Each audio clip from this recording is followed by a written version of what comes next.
চলে এসেছি একটা নতুন ব্লগ নিয়ে। আজকে 4 ফেব্রুয়ারি 2024।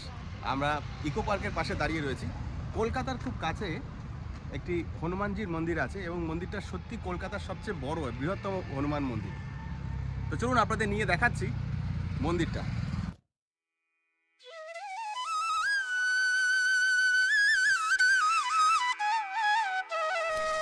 ইকো পার্কের 6 নম্বর গেট থেকে বেশ কিছুটা এগিয়ে গেলেই আমরা পেয়ে যাব কলকাতার সবচাইতে বড় হনুমানজির মন্দির। মন্দিরের ভেতর অনেকগুলো ছোট ছোট মন্দির আছে এবং এই মন্দির পায়ে হেঁটে ঘুরে দেখতে আপনাদের বেশ কিছুটা সময় লেগে যাবে। মন্দিরের পরিবেশ এবং এখানকার সমস্ত কিছু আপনাদের সত্যি খুব ভালো লাগবে।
তো হনুমানজির মন্দির তো আপনাদের দেখালাম, আশা করি আপনাদের সবার খুব ভালো লেগেছে।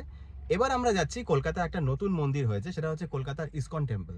এটাও ঠিক রাজারহাটেই, এক্স্যাক্টলি লোকেশন আমি জানি না, আমিও জিপিএস ইউজ করেই যাচ্ছি। তো সেখানে গিয়ে আপনাদের বিস্তারিতভাবে মন্দিরটা দেখাবো। চলুন যাওয়া যাক। ইসকন মন্দিরে চলে এসেছি। এটা হচ্ছে ইসকন মন্দিরের মেন পার্কিং, আর এই সাইডটা হচ্ছে মন্দির। আর এই জায়গাগুলোতে গাড়িগুলো পার্কিং করা হয়, এই জায়গাগুলোতে গাড়িগুলো পার্কিং করা হয়। তো বিরাট পার্কিং স্পেস, আর সাপুজি কমপ্লেক্সের ঠিক পাশেই এটা।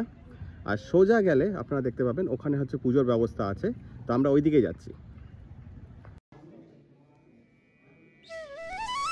রাজারহাটের সাপুজি কমপ্লেক্সের ঠিক পেছনে এই ইসকন মন্দিরটি অবস্থিত। বর্তমানে এটি অস্থায়ী মন্দির হলেও ভবিষ্যতে এটি মায়াপুরের চন্দ্রোদয় মন্দিরের আদলে গড়ে তোলা হবে।